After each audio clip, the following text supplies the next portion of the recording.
Hello and welcome back to Ponder Policy. So today I just want to do sort of a debrief and showing the side effects of the debate between Donald Trump and Joe Biden, which happened on June 27th. That was last Thursday. There's been a lot of aftermath after this debate. I wanted to see sort of how political pundits took it before I made any sort of content on it, and sort of see the reaction of both the Biden and Trump campaigns, even the Kennedy campaign, to just see how the 2024 race is shaken up by this debate. I think the key moment, and I'll play it in a second, is this huge freeze-up on Biden's part, which happened within the first 10 minutes of the actual debate. And how viewership on these large, televised political events usually works is the first half hour has the most viewers, the most viewership. And after about 30 minutes, anywhere from half to two-thirds of the televised audience either flips the channel, turns off the TV, stops watching. So anything that happens in this first part of the debate, the most important in terms of that day, people seeing it for their own eyes, and the vast majority of everything communicated in the back half of the debate is then shown to audiences with sound bites later in the week after the debate, etc. So the fact that most of Biden's gaffes, most of his big ones, happened so early on. Kamala Harris said in an interview that Biden had a slow start but had a strong finish. Well, that slow start is what most viewers saw. So I just want to, let's roll the clip. To strengthen our healthcare system, making sure that we're able to make every single solitary person eligible for what I've been able to do with the COVID. With dealing with everything we have to do with. Look, if we finally beat Medicare. Thank you, President Biden. President Trump? Well, he's right. He did beat Medicare. He beat it to death. So I think what that clip showed was just the contrast between the two candidates. Biden came out and his entire debate, his voice was very raspy. He very clearly had memorized talking points or even entire statements, given the structure of the debate, for the different kinds of questions that could be asked. But he ran through it very quickly. He was very quiet. It was hard to understand him at times. It was hard to hear him. Trump, on the other hand, for the past couple months, he's been shown on a lot of media from his rallies where he's drumming up support from his base. This is sort of the crazy Donald Trump that he's painted out to be from a lot of sources. But the Donald Trump that I watched during the debate was very similar to what I've been seeing for months of him in interviews. When he doesn't have that crowd to play to, he's in a different mode. And I think his debate performance was very reflective of that, where he wasn't playing to a crowd, he was just using his time, and he had a very calm and delivered speech. The two candidates got at it throughout the debate multiple times, sort of taking jabs at each other, and that's almost what you expect from a debate like this. But Trump was much more measured than the media had been portraying him to be in the months preceding this debate.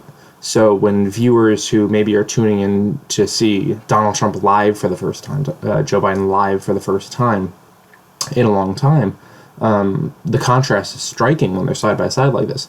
And I think Biden's debate performance, if I were to give it a letter grade, it'd be like a D. He had a hard time communicating even his basic, simple positions and policies and achievements in his administration. Whereas Trump was able to get free rein to basically set the narrative, say whatever during the debate. There wasn't a lot of back and forth. The two candidates sort of had vastly different approaches in this style of debates where they just have these 2-minute segments. There's not a lot of crosstalk. In some ways, even though the Biden camp picked all the rules for the debate, the moderators, everything else, I think the rules may have even favored Trump, to speak frankly. After this debate performance, changing topics a little bit, there were calls for Joe Biden to bow out of the race. His campaign team said he had a cold. That was released after the debate started from two different sources. Even if he did, why wouldn't something like that be said beforehand? They know he's going to be sounding terrible. I mean, his age didn't show well throughout this debate, especially even though he's not considerably older than Trump. Just the contrast between the two is what really mattered during this debate. And I don't think he's going to drop out. I think that was a flurry of media attention on it immediately following the debate. But polls taken showed Harris sort of in the lead against other Democratic contenders.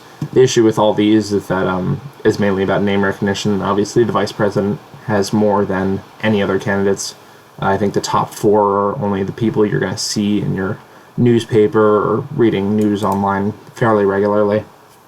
So it's a bit hard to say from these polls, but I don't think Biden's going to drop out. And people close to him, Jill Biden, family members, aides, have said that he's not going to drop out, but they are going to reinvent their campaign. So if Biden drops out, campaign finance rules get in the way. There's going to be a ton of lawfare if that happens. It's hard to take the tens of millions of dollars in campaign contributions from the Biden campaign's war chest and move it to another campaign.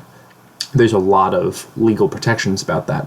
So it would be kind of, take a long time to do. The money would become ineffective. A lot of it would have to go to independent organizations who could then run ads for candidates and put on events, but it could not go to another candidate directly. His family blamed the sort of advisors and coaches who were getting him prepped for this debate for even sending him out there in that sort of condition. But this is what they're saying, not that their own family members should step down. If Biden gets taken off before the DNC, which is in late August, it would be difficult for him to actually get off of the ballot in a number of states, including the key swing states, Georgia, Nevada, Wisconsin.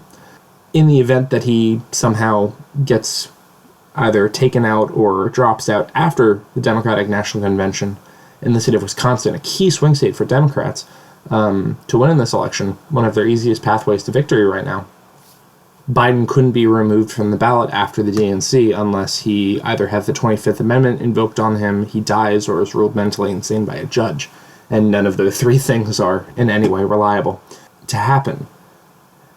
Same thing with Wisconsin just having very strict rules about the ballot control. But they also took snap polls following the debate, showing Trump paired up against other key Democratic names.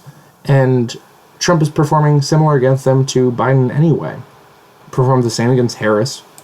Whitmer maybe does a point better, but Trump's still leading. And some of this can be attributed to name recognition. People know less about these candidates than they do Trump, than they do Biden, and they could be more popular, but people just don't know the name or the person all that well, so that could be a contributing factor. What I think is also interesting is that Democrats who are have been concerned about President Biden's age, his health, may be showing up when polls are taken for Kennedy in the coming weeks, and Kennedy might have a small surge in the polls where he just barely didn't qualify for this debate. And the rules were, manufactured so that he couldn't make it onto the debate stage. But given if he experiences any, even minor gain in support, he's currently at about 10%, but he's had 3 polls so far where he's over 15. He needs another poll where he's over 15, and I think that qualifies him for the next debate in September unless they change the rules on him. So even taking Biden out wouldn't necessarily help the Democrats for the presidential contest. I am a little bit skeptical of pre-convention polling, especially when Trump doesn't even have a running mate yet.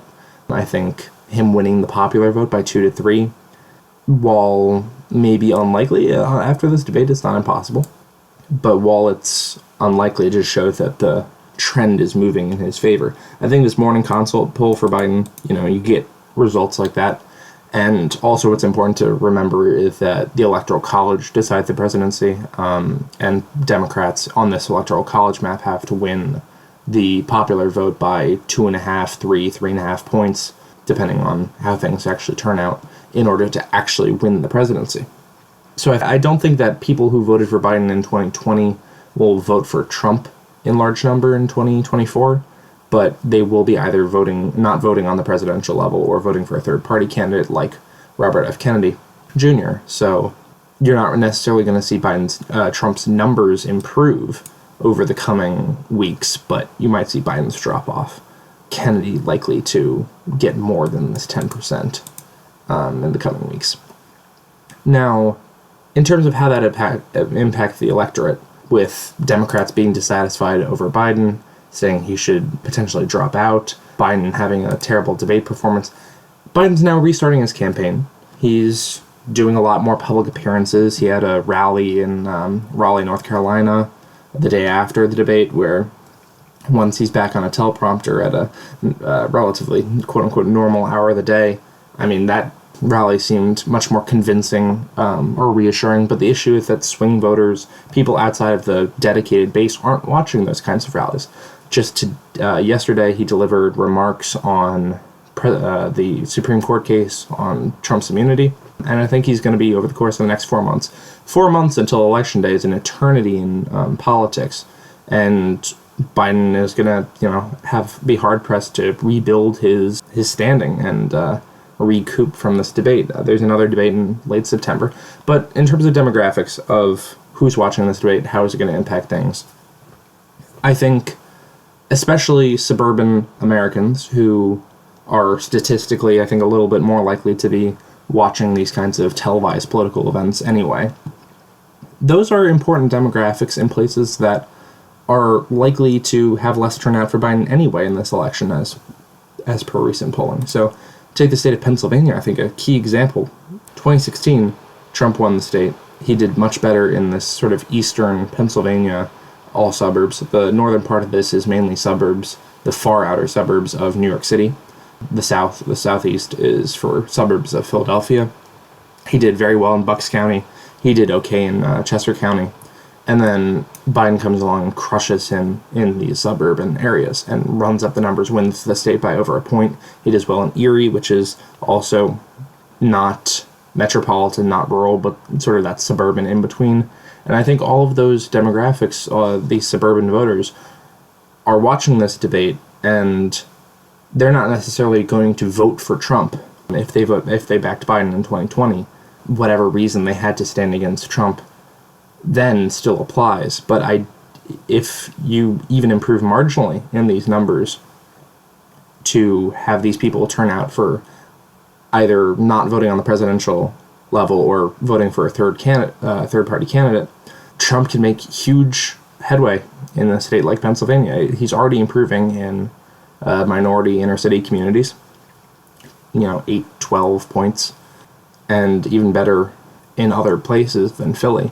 But he recently held a rally in Philadelphia, and I think it's part of his, especially after this debate, he had the opportunity for sort of a dual strategy where he makes inroads into both the inner city minorities, people upset with the cost of groceries, gas, cost of living, cost of housing, and sort of pairs that with this concerned suburban voter who narrowly went to Biden in 2020 just against Trump and may not be so willing to vote for Biden again after a debate performance like that. I mean, I'm skeptical to rule Biden out, especially with 4 months to go till the election.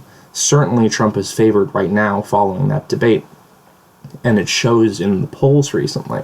He's getting bumps in traditionally Democratic states. New Jersey, he had a poll where he's up by 1.